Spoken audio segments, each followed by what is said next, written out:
Hello everyone, कैसे हो आप सब। स्वागत है आपका आरएस क्लासेस में। आज की इस क्लास में एक कॉमन डाउट के बारे में बात करेंगे जो आप में से मैक्सिमम लोगों के दिमाग में आ रहा है और उसके रिलेटेड आप लोग मुझे बार बार क्वेश्चंस पूछ रहे हैं। वो ये है कि क्या एकेडमिक्स के मार्क्स ऐड होकर मेरिट लिस्ट बनती है या फिर सिर्फ CU CET के मार्क्स ही ऐड होते हैं। तो उसी के बारे में आज हम डिटेल में बात करेंगे। एक एक करके मैं आपको हर चीज़ के बारे में बताती चलूँगी। तो हम स्टार्ट करते हैं आज की वीडियो। सबसे पहले मैं आपको बता दूं कि एकेडमिक्स के मार्क्स ऐड होने का ये मतलब है कि अगर आपने अंडर ग्रेजुएशन में एडमिशन लेनी है, अंडर ग्रेजुएट जो कोर्सेज हैं उनमें अगर आपने एडमिशन लेनी है तो क्या आपके 12th के मार्क्स जो हैं वो ऐड होंगे, या फिर अगर आपने पीजी कोर्स में एडमिशन लेनी है तो क्या आपके ग्रेजुएशन के मार्क्स ऐड होंगे। तो यही क्वेश्चंस हैं जो आपके माइंड में आ रहे हैं, जिनमें से कुछ लोग बोल रहे हैं कि 70% CU/CET के मार्क्स ऐड होंगे और बाकी 30% जो है वो हमारे ऐड होंगे एकेडमिक्स के। ठीक है, तो आई होप समझ आ गया होगा कि एक्चुअली में डाउट है क्या। तो मैं आपको सीधे सीधे बता दूं कि जो मैक्सिमम यूनिवर्सिटीज़ है ना, वहाँ पर सिर्फ CU/CET के मार्क्स ही ऐड होते हैं। ठीक है, तो सीधे सीधे सबसे पहले मैं आपके क्वेश्चन का आंसर ही दे देती हूँ। तो वो ये है कि मैक्सिमम यूनिवर्सिटीज़ में सिर्फ CU/CET के मार्क्स ही देखे जाते हैं। जो मार्क्स आप बोल रहे हो कि आपके एकेडमिक्स के 12th या ग्रेजुएशन के ऐड होंगे, तो वो नहीं होते हैं मोस्ट ऑफ द यूनिवर्सिटीज़ के लिए। बट एक्सेप्शंस हैं, कुछ एक दो यूनिवर्सिटी में होते होंगे ऐड। मेरे को एग्जैक्टली नहीं पता है कि किस किस यूनिवर्सिटी में होते हैं, बट मैक्सिमम यूनिवर्सिटी में नहीं होते हैं। ठीक है, तो मैंने कुछ ऑफिशियल साइट्स हैं, वहाँ से मैंने उनके कुछ डाटा कलेक्ट करने की कोशिश की है कि वहाँ पर क्या हिसाब रहता है, किस तरीके से एडमिशन होती है। तो सबसे पहले मैं आपको एक चीज़ बता दूँ, अगर कुछ जो यूनिवर्सिटीज़ हैं उनका मैंने जो है प्रॉस्पेक्टस डाउनलोड करा हुआ है, तो वो मैं आपको इस वीडियो में बताऊँगी। बट हर यूनिवर्सिटी का डाटा कलेक्ट करना मेरे लिए पॉसिबल नहीं है। तो अगर आप लोग किसी और यूनिवर्सिटी से बिलोंग करते हैं जिसके बारे में मैं इस वीडियो में नहीं बता पाई हूँ, तो आपसे ये रिक्वेस्ट है कि आप प्लीज़ उनकी ऑफिशियल साइट पे जाइए। जैसे कि आपको सेंट्रल यूनिवर्सिटी ऑफ केरला में एडमिशन लेनी है, तो आप उनकी केरला की जो ऑफिशियल वेबसाइट है ना, वहाँ पर जाइए। लिखिए गूगल पे कि सेंट्रल यूनिवर्सिटी ऑफ केरला। वहाँ पर जाने के बाद आपको उनका जो ऑफिशियल साइट है वो खुल जाएगी। वहाँ पे या तो प्रॉस्पेक्टस डाउनलोड कर लीजिए, नहीं तो एडमिशन के रिलेटेड उन्होंने कुछ ना कुछ डाला होगा कि एडमिशन किस बेसिस पे वो लोग करते हैं। ठीक है, तो जो CU/CET रहते हैं ना, ये एग्ज़ाम कंडक्ट करवाती है, बट हर यूनिवर्सिटी का अपना क्राइटेरिया रहता है बच्चों को सिलेक्ट करने का। कुछ जो है मार्क्स ऐड करते हैं, कुछ नहीं मार्क्स ऐड करते, कुछ सिर्फ कुछ पर्टिकुलर कोर्सेज़ के लिए मार्क्स ऐड करते हैं। इस तरीके का बहुत सा अलग अलग जो है पैटर्न रहता है। तो हर किसी के बारे में बात करना मुश्किल हो जाता है। एक इंडिविजुअल के लिए हर यूनिवर्सिटी के बारे में पता लगाना थोड़ा मुश्किल रहता है। तो आप लोगों को क्या करना है, अपने बिहाफ पे आपको अपने बिहाफ पे क्या करना है, जिस यूनिवर्सिटी के लिए आपने अप्लाई की है, आप उनके ऑफिशियल वेबसाइट पे जाइए, वहाँ पता लगाने की कोशिश करो। अगर वहाँ से नहीं होता है तो आप एक और चीज़ कर सकते हो, वो ये है कि आप उनको हेल्पलाइन नंबर पे कॉल करके पूछ सकते हो। ठीक है, तो सबसे पहले मैं आपको कुछ वो चीज़ें बता देती हूँ जो मैंने डाटा कलेक्ट किया है। सबसे पहले वो दिखा देती हूँ, बाकी बात उसके बाद करते हैं। ठीक है, ये सबसे पहले जो है ये तमिलनाडु का प्रॉस्पेक्टस था। ये मैंने उनकी ऑफिशियल वेबसाइट से डाउनलोड किया है। तो इसमें जो है ऊपर काफ़ी कुछ दिया हुआ है, बट इन सबको स्किप करके मैं सीधे यहाँ पर आ गई हूँ एलिजिबिलिटी क्राइटेरिया पे। तो एलिजिबिलिटी क्राइटेरिया पे आप देख सकते हो, यहाँ पर इन्होंने लिखा हुआ है कि कितने मार्क्स चाहिए। जैसे 60% मार्क्स होने चाहिए बोर्ड एग्जाम्स में, और कैटेगरी के लिए 50 या 55%। आप देख सकते हैं यहाँ पर सब लिखा है। इनटेक कितना है वो भी लिखा है कि 30 जो है 30 और +3 जो है वो EWS के लिए, और 30 जो है वो जनरल के लिए है, जनरल। ठीक है, तो EWS का इन्होंने अलग से लिखा है और बाकी सब जो है वो 30 के अंदर आएंगे। तो इस तरीके से इन्होंने सभी का लिखा है। बट यहाँ पर इन्होंने नहीं लिखा हुआ है, यहाँ पर इन्होंने नहीं लिखा हुआ है कि ये सिर्फ CUCT के बेसिस पे लेंगे या फिर यहाँ पर कुछ और भी क्राइटेरिया नहीं लिखा है, तो हम यही लेके चलेंगे कि यहाँ पर जो बच्चों की सिलेक्शन होगी वो सिर्फ CUCT को ही देखकर होगी। बाकी ये पूरा जो है, अगर आपको चाहिए होगी ये PDF मैं डिस्क्रिप्शन बॉक्स में भी दे दूँगी, तो आप वहाँ से डिटेल में पढ़ लेना क्या है क्या नहीं। बट जितना मैंने पढ़ा यहाँ पर इन्होंने नहीं लिखा हुआ है कि जो मार्क्स हैं वो एकेडमिक्स के ऐड होंगे कि नहीं होंगे, नहीं लिखा है तो हम यही लेके चलेंगे कि नहीं ऐड होंगे। बाकी ये पूरा जो है इनका एलिजिबिलिटी क्राइटेरिया आप पढ़ सकते हैं, मे बी यहाँ कहीं लिखा हो तो, क्योंकि मैंने जितना पढ़ा नहीं दिखा मुझे। तो आप देख सकते हैं यहाँ पर ये सारा जो है MSc के लिए दिया है इन्होंने, तो ये अब UG के लिए यहाँ पर, बस फिर ये PhD के लिए। तो आप देख सकते हैं यहाँ पर किसी में भी कुछ भी नहीं लिखा हुआ है कि मार्क्स ऐड होने हैं कि नहीं। तो आप ये लेके चलो कि सेंट्रल यूनिवर्सिटी ऑफ तमिलनाडु में जो एकेडमिक्स के मार्क्स हैं वो ऐड नहीं होते।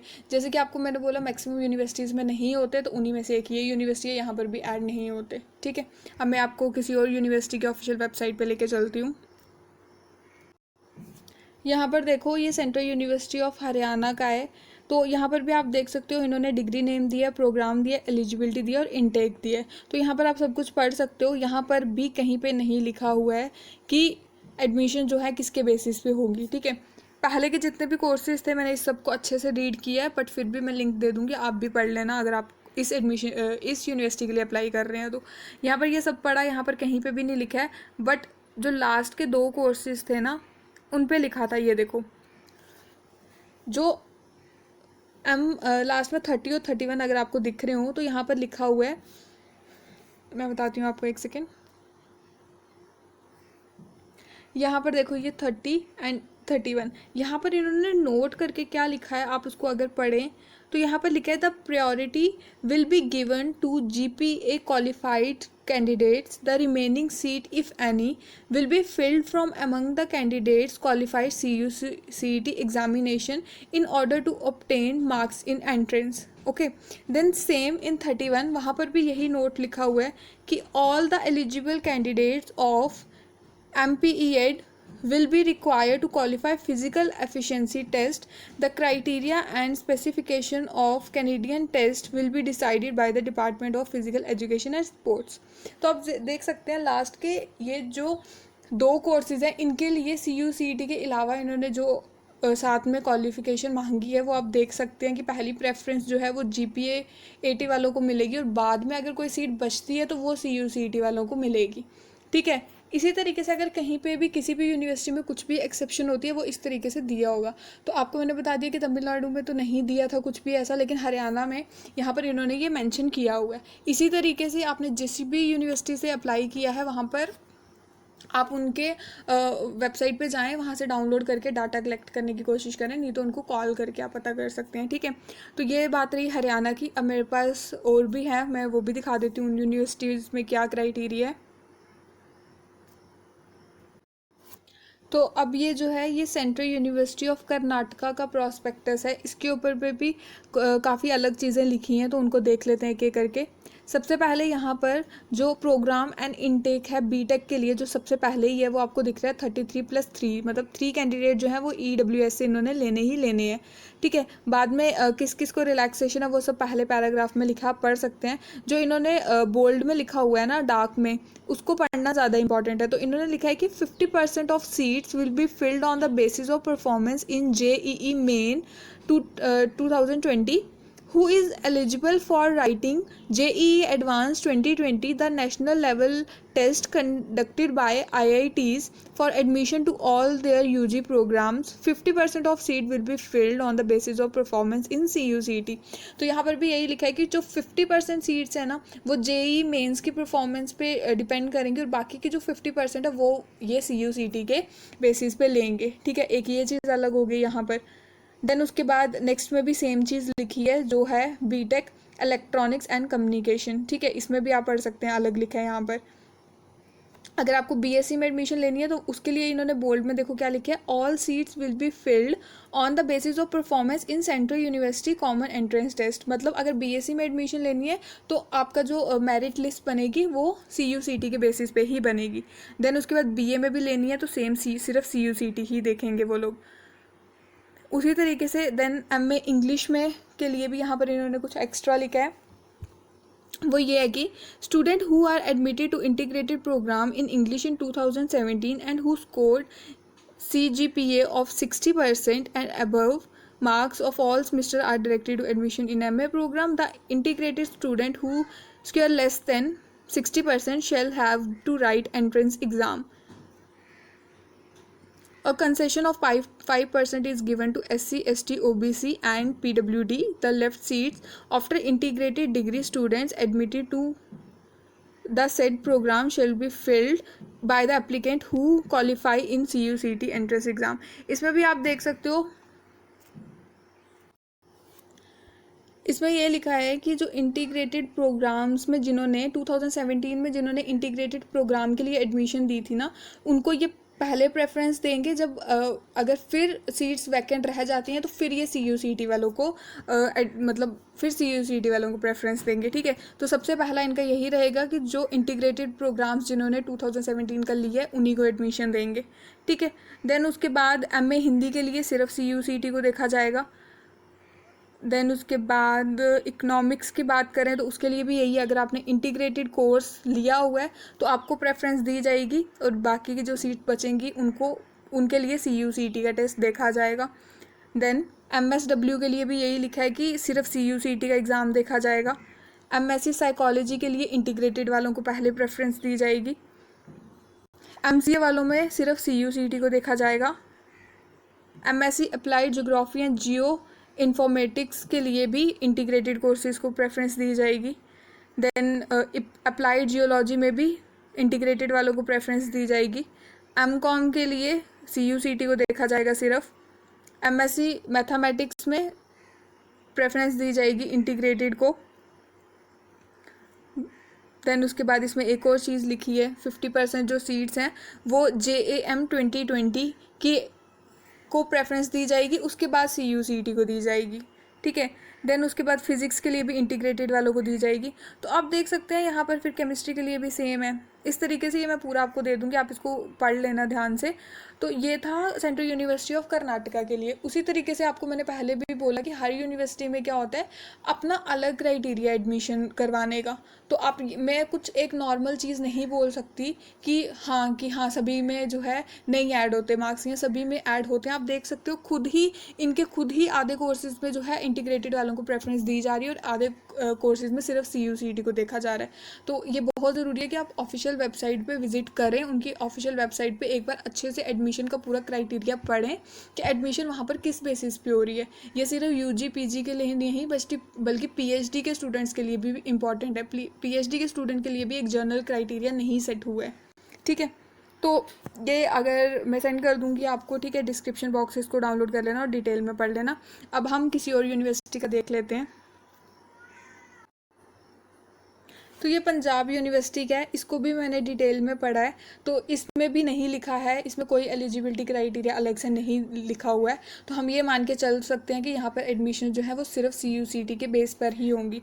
आप यहाँ पर देख भी सकते हैं, इन्होंने यहाँ पर सीट्स के बारे में भी बताया कि किस सब्जेक्ट में कितनी सीट्स हैं यहाँ पर, वो भी इन्होंने लिखा हुआ है, और क्या परसेंटेज चाहिए वो एलिजिबिलिटी वो भी लिखा हुआ है। तो आप देख सकते हैं यहाँ पर किसी पे भी एक्स्ट्रा नोट करके नहीं लिखा है, जैसे कि हमने पुरानी जो अभी थोड़ी देर पहले प्रोस्पेक्टस देखे उन पे लिखा हुआ था, यहाँ पर नहीं लिखा हुआ है। ये लास्ट वाले में लिखा हुआ है, the candidate will have to appear in CUCT 2020 for admission. The admission counselling will be provisional subject to qualify the physical test to be conducted by the department. मतलब अगर MPED जो ये 21 नंबर पे अगर आपको यहाँ पर लेनी है एडमिशन, तो यूनिवर्सिटी जो है खुद से एक फिजिकल टेस्ट करवाएगी, ठीक है, CUCT के बाद। उसी तरीके से और कहीं पे भी नोट नहीं लिखा, आप देख सकते हैं यहाँ पर।